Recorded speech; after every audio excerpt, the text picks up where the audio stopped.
In the spring of 1900, a small crew of sponge divers, working under Captain Dimitrios Kontos, found themselves driven to shelter by rough weather near the island of Antikythera, a rocky outcrop set in the strait between Crete and the Greek mainland. It was a place of little consequence to mariners, useful only as a windbreak. But when the divers went down in their heavy canvas suits to search for sponges, they found something else entirely resting on the seabed: the scattered remains of an ancient ship. The wreck was Roman in date, though its cargo told a more layered story. Amphorae, the ceramic jars once used to transport wine and oil, along with other artifacts recovered from the site, allowed archaeologists to place the ship's final voyage at roughly the 1st century BCE. Word of the discovery reached Greek authorities, who responded with unusual speed and ambition. Over the course of 1900 and into 1901, they mounted what became one of the earliest large-scale underwater archaeological salvage operations in history, a difficult and dangerous undertaking given the depth of the wreck and the limits of diving technology at the time. Divers brought up marble and bronze statues, coins, jewelry, and delicate glassware, a haul rich enough to fill a museum gallery. Amid this trove, one object drew almost no attention at all: a shapeless, corroded lump of bronze and wood, fused together by centuries underwater, that seemed, on first glance, to be worth nothing more than a passing glance. For months, that corroded lump drew little attention. It sat among the crowded finds now filling the National Archaeological Museum in Athens, one more encrusted fragment among many pulled from the sea, catalogued but not truly examined. There was, at first glance, nothing to distinguish it from the ordinary debris of antiquity. That changed in May of 1902, when the archaeologist Valerios Steis, looking closely at the piece, noticed something embedded within the corrosion that should not have been there: a gear wheel, its teeth still faintly visible beneath the mineral crust. It was an odd detail for an object presumed to be little more than a broken statue or a piece of shipboard fitting. Steis drew the only conclusion the evidence seemed to allow. A gear wheel was not ornamental. Nothing about it suggested art or decoration. It suggested mechanism, calculation, motion, purpose. He proposed that the fragment was part of some kind of astronomical instrument, a device built to model or track the movements of the heavens. The claim met with considerable skepticism. To many of his contemporaries, the idea of such technical sophistication surviving from antiquity, hidden in a shapeless lump of bronze, seemed implausible, perhaps even fanciful. And there the matter largely rested. The scholars of the early 20th century had no means of seeing through the corrosion, no way to inspect the object's hidden interior without damaging it. Lacking the tools to test the claim, they set it aside, not disproven, simply unresolved, and the fragment returned, for a time, to obscurity. It was not until the middle of the 20th century that the fragments received sustained scientific attention. Among those who took up the challenge was Derek de Solla Price, a physicist with a particular interest in the history of scientific instruments, who began examining the mechanism seriously in the 1950s. Price recognized that the corroded bronze held more information than the naked eye could extract, and he pursued methods that would let researchers see inside the fragments without damaging them further. In the 1970s, he turned to gamma-ray imaging, a technique that allowed him to peer through layers of corrosion and metal to reveal structures hidden since the object's burial at sea. What emerged were further gear trains, previously unseen, that confirmed the mechanism's extraordinary intricacy. On the basis of this evidence, Price proposed that the device was a calendrical computer of considerable sophistication, built to track cycles of time with mechanical precision. Yet even his careful work left much unresolved. The full count of gears and the precise range of functions they performed remained uncertain, the imaging of the era simply unable to resolve every tooth and shaft buried within the corrosion. By this point, the fragments numbered more than 80, a scattered and fragile archive of a single machine. And for another generation, they would resist complete interpretation, not for lack of effort, but because the tools required to read them fully had not yet been invented. The decisive breakthrough came in 2005, when the Antikythera mechanism research project brought two technologies to bear on the corroded fragments that a century of study had not been able to answer.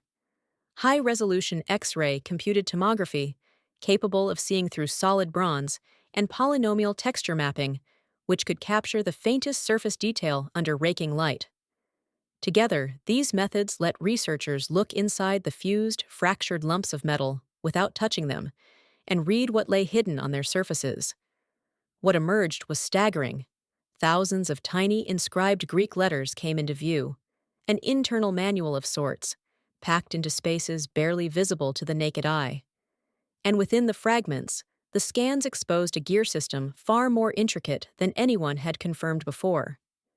At least 30 surviving bronze gears, interlocked with a precision that seemed to belong to a later age of engineering entirely. Among them, researchers identified a differential gear train, a mechanism that could model the moon's irregular motion across the sky by combining two separate rates of rotation. Such gearing was not thought to have existed until many centuries later, and its presence here forced a quiet reconsideration of what ancient craftsmen were capable of building. The imaging also settled long-standing questions about the device's purpose. It modeled the Metonic cycle, which reconciled lunar months with the solar year, the Saros cycle, used to predict eclipses, and the four-year cycle of the Olympiad, alongside other Panhellenic games. The mechanism, it was now clear, tracked both the heavens and human time together. On the front of the mechanism, a single dial displayed the sky itself in miniature, the sun and moon moving against the backdrop of the zodiac, set against an Egyptian calendar ring beneath. Most scholars believe additional pointers once tracked the visible planets across that same face, though this remains, in part, a matter of informed reconstruction rather than certainty.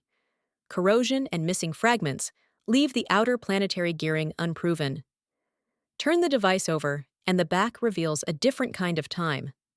Two spiral dials, stacked one above the other, governed cycles that ancient astronomers had identified but rarely combined in physical form. The upper spiral followed the Metonic cycle, 19 years long, reconciling the lunar month with the solar year. Below it, the Saros dial spanned 18 years, the interval after which eclipses recur in predictable sequence. Tucked within the Metonic display sat a smaller subsidiary dial for the Callippic cycle, a refinement that corrected the Metonic count over a longer span. None of this moved on its own. A hand crank on the side drove a train of gears, dozens of them interlocking, translating a simple turning motion into the simultaneous, proportionally correct advance of every one of these cycles at once, a mechanical argument about how the heavens related to one another. And the device explained itself. Inscribed across its surfaces, in technical Greek, were instructions and explanations, guidance on reading eclipse predictions, notes on calendar functions, a user's manual carved directly into bronze. Dating the mechanism is not a matter of guesswork alone. Style of lettering, the character of its inscriptions, and the wider contents of the wreck all point scholars toward a construction date of roughly 150 to 100 BCE, a window narrow enough to place the device firmly within the later Hellenistic world. The ship itself offers further clues. Its cargo and likely route suggest a departure from the eastern Mediterranean, and many researchers point specifically to Rhodes, an island that in this period stood as a genuine center of astronomy and mechanical ingenuity, home to scholars who studied the heavens and craftsmen capable of extraordinary precision work. Among those scholars was Hipparchus, who worked on Rhodes and developed a theory of lunar motion that accounts for the moon's irregular pace across the sky. That theory corresponds strikingly well with the mechanism's own lunar model. It is tempting to name him as the mind behind the device, but caution is warranted. No inscription confirms his hand, and the connection remains, at best, an informed conjecture. What is less speculative is that this instrument did not stand alone. Cicero, writing in the following century, describes a geared bronze device attributed to Archimedes, or to those who carried on his methods. His account suggests that such instruments were not singular marvels, but products of an established, if now largely vanished, tradition of mechanical astronomy, one whose fuller history survives only in fragments like this one. Before this device was decoded, the standard histories of technology drew a fairly confident line. Precision gearing of this kind belonged to the medieval world, to the astronomical clocks built by European and Islamic craftsmen more than 1,000 years after the object was made. Complex trains of interlocking gears, calibrated to track celestial motion, simply had no place in the ancient toolkit as scholars understood it. That assumption did not survive close study of the mechanism.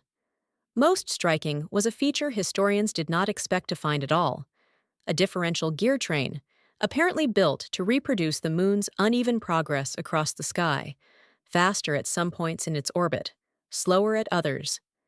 Nothing resembling this arrangement turns up again in the surviving technical record until the 16th century. Between the device and its next documented cousin lies a silence of well over 1,000 years. That silence is the real puzzle.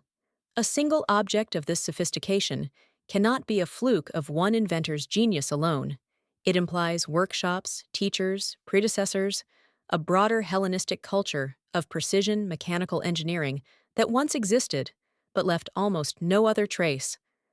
And that raises an uncomfortable possibility about the ancient world more generally: that skill, knowledge, even whole technical traditions could flourish and then vanish, not because they were never real, but because nothing carried them forward into the texts that later generations happened to preserve.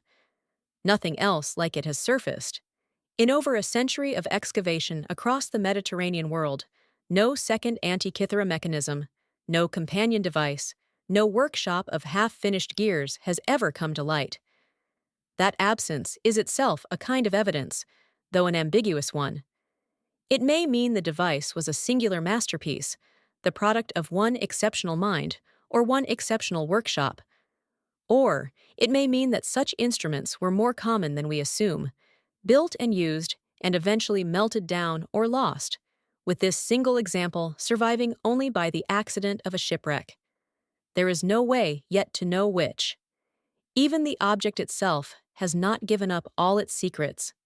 Researchers continue to refine its reconstruction, and some inscriptions remain only partially legible. Some gear functions still argued over rather than settled.